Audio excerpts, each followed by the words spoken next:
Bonsoir à tous, ravi de vous retrouver dans l'invité culture sur Média TV. Aujourd'hui, j'ai le plaisir de recevoir Mohamed Amin Al-Mahfoudi, auteur du livre Vers un pays où le citoyen est client, un ouvrage publié en 2018 mais dont les idées résonnent plus que jamais avec l'actualité nationale. Le livre interroge la relation entre l'État et le citoyen et la manière dont nos institutions communiquent ou parfois ne communiquent pas sur leurs actions, sur les résultats.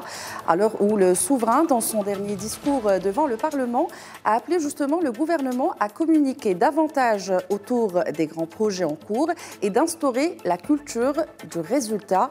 Alors comment améliorer ce lien entre l'État et les citoyens? Quels sont les outils dont disposent aujourd'hui les institutions publiques pour rendre leurs actions plus lisibles, plus transparentes et plus proches du citoyen? Et pourquoi la communication des résultats est-elle devenue un impératif pour avancer ensemble?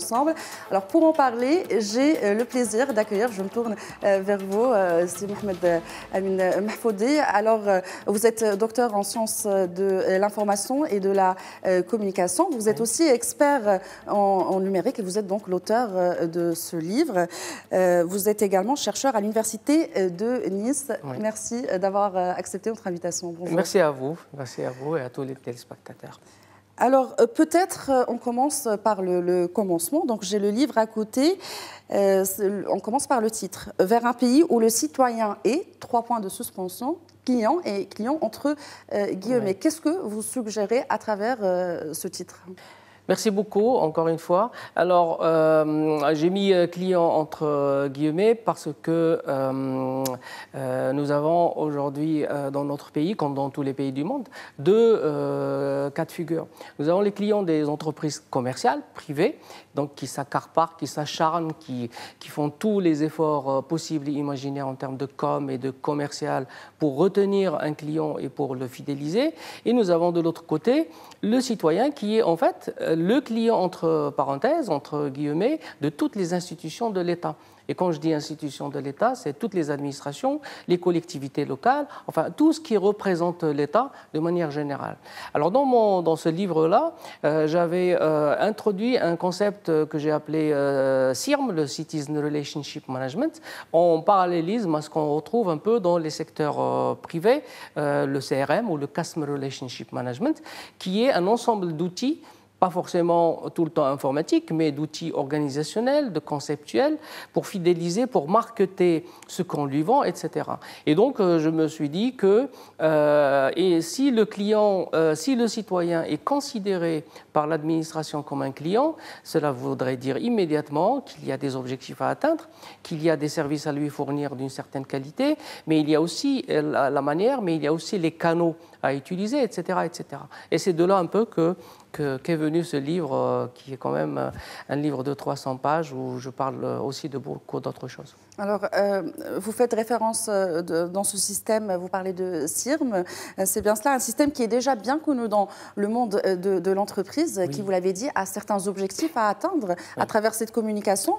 Mais par rapport à l'État, aux institutions publiques, aux administrations, aux villes, pourquoi ils doivent communiquer aujourd'hui également autour de ces projets-là? Et quels sont les projets où justement cette communication doit être déployée? Ben justement, vous l'avez cité tout à l'heure, et je vous en remercie. Sa Majesté, dans tous ses discours, pratiquement, j'avais fait un peu une analyse, je dirais, croisée de tous les discours. Il y a un dénominateur commun, c'est la communication administration-citoyen. Et dans cette communication, il y a eu beaucoup d'accentuation sur les efforts à fournir à ce niveau-là.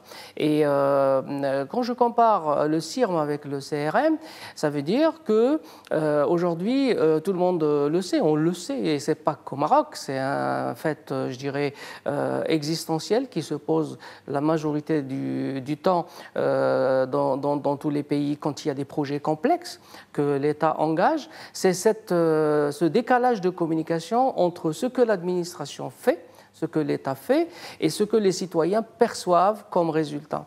Et pour éviter à ce qu'il n'y ait pas de décalage, les canaux de communication doivent être élevés, doivent être déployés au même niveau que celles utilisées par les citoyens.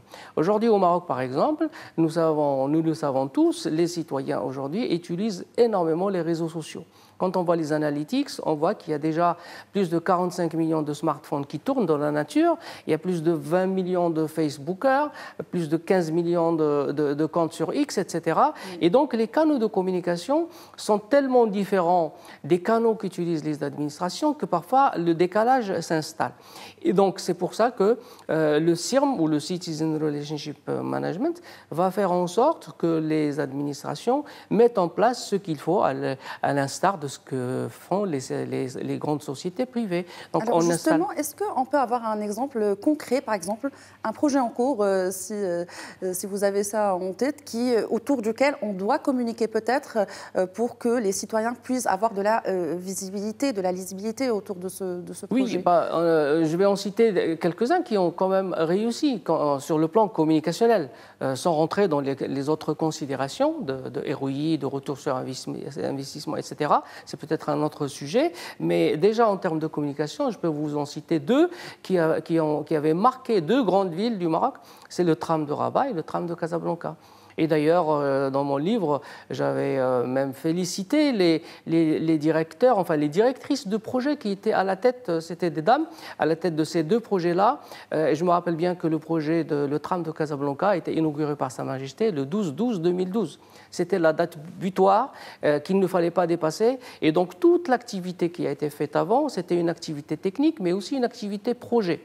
Et en matière de communication, ces deux projets, si vous vous rappelez, il y avait un effort de communication extrêmement important en termes de visibilité, en termes de communication des jalons, en termes de communication avec les citoyens, en termes d'affiches, en termes de couleurs, en termes d'écrits, de newsletters, de pages digitales, de sites web, etc. En fait, tous les ingrédients d'une bonne communication ont été consommés par ces deux projets. Et je les cite en exemple à tous mes étudiants parce que quand les projets communiquent bien, les citoyens perçoivent bien les attendus de ce projet-là. Et je finis sur un détail que très peu de Marocains font en général, c'est les budgets. Dans le temps, dans le passé, on voyait les affiches des projets avec des chiffres budgétaires ronds, par exemple, un projet de 50 millions de dirhams, 20 millions de dirhams. Alors aujourd'hui, dans les affiches, si vous remarquez, vous avez des chiffres avec parfois des chiffres après la virgule. Plus de détails. Après la virgule. Et donc, la qualité, le détail de la communication est très important, et aussi la communication sur les finalités, sur les objectifs et sur les délais et les deadlines, et aussi sur les impressions, ce qu'on appelle dans le digital, les impressions des citoyens sur ces projets-là. Alors, la communication n'est pas seulement dans un seul sens. Dans ce cas-là, il y a la communication de l'État vers le citoyen, mais également du citoyen vers l'État. Je donne un exemple. Par exemple, si un lampadaire, si l'éclairage public ne marche pas devant chez moi, je devrais être capable de directement contacter les autorités concernées et de remonter le problème et peut-être même d'avoir un retour. Est-ce qu'aujourd'hui, c'est possible au Maroc? Oui, justement, merci pour la remarque. Et c'est là où je définis dans le CIRM, dans le Citizen Relationship Management, ce sens à double travail, cette moulinette qui descend en bottom-up et qui remonte aussi vers les institutions de l'État, surtout que les outils ne manquent pas. Aujourd'hui, l'informatique, enfin les outils digitaux, justement, il y en a tellement que justement le déséquilibre vient du fait que les citoyens en utilisent beaucoup, mais les administrations publiques n'en utilisent pas beaucoup, ou alors on utilise très peu. Et c'est à partir de là qu'un équilibre doit être établi, et que chaque institution du niveau le plus haut, ministère, les cabinets, etc., jusqu'au niveau les plus bas qui sont les collectivités locales, des petites régions, etc. Et si on imagine un peu que toutes ces institutions disposent d'un journaliste responsable de relations publiques, d'un site web, d'une revue de presse, d'un système de gestion de réclamation, d'une application mobile, etc., les citoyens, au lieu d'aller se réfugier dans des outils numériques qui sont un peu plats, d'ailleurs qui ne nous appartiennent pas, les réseaux sociaux, ils vont aller échanger, comme vous avez dit, via des outils propres à ces administrations, propres à l'État, remonter l'information. Amin Mahfoudi, est-ce qu'il faudrait, à votre avis, communiquer de la même manière pour le gouvernement, ce qui est central, que les collectivités territoriales, c'est-à-dire qui sont plus proches du citoyen? À titre d'exemple, le PLF, le projet de loi de finances, qui est d'ailleurs en cours de bouclage en ce moment, est-ce que là encore, on doit communiquer sur ce PLF de la même manière qu'on doit communiquer sur un projet dans un quartier, par exemple? Oui, le PLF, j'en parle aussi dans mon livre, c'est cette difficulté à décliner les PLF, les lois de finances ou les budgets de l'État généralement, des généralités ou des objectifs stratégiques de l'État qui sont quand même assez élevés par rapport à la perception des citoyens, jusqu'aux derniers intérêts et problématiques locales dans la région, dans la ville, dans le quartier, etc. Et cette déclinaison, quand elle sera faite, d'ailleurs, elle n'est pas faite pour le moment parce que le niveau arrête à des niveaux assez élevés, peut-être la région et encore, ou alors le département ou le secteur. Mais quand on arrivera à les décliner sous forme de liste de projets qui touchent le citoyen dans sa petite collectivité et communiquer dessus, à partir de là, les citoyens ne pourront déjà réclamer que sur quelque chose qui représente un engagement pour lequel un budget a été engagé et non pas réclamer tout azimut à vue comme ça à travers des réseaux sociaux, ce qui crée un discours de sourd un peu et qui pose un problème d'analyse, un problème de valorisation des attentes, etc. Une dernière question brièvement, si possible, on est tenu par le temps et le débat est tellement passionnant, on peut passer des heures à en discuter. Si vous deviez conseiller des institutions justement dans ce sens-là, par quoi commencer?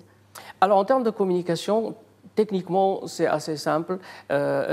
Pour faire une bonne communication, il faut disposer des ressources humaines qu'il faut et des moyens aussi qu'il faut pour communiquer avec les citoyens. Aujourd'hui, d'un côté, il y a les citoyens qui ont la capacité d'utiliser toutes sortes d'outils technologiques existants, et d'un autre côté, nous avons des administrations qui n'ont pas de webmaster, n'ont pas de community manager, n'ont pas de journalistes chargés de communication, n'ont pas de site web mis à jour, n'ont pas d'annuaire des responsables, n'ont pas de logigramme, de trombinoscope, etc. Tous ces détails font que la communication publique et territoriale est en souffrance par rapport à ce que les citoyens aujourd'hui sont capables de faire et de remonter et de percevoir, de se faire percevoir comme image un certain nombre de prestations publiques.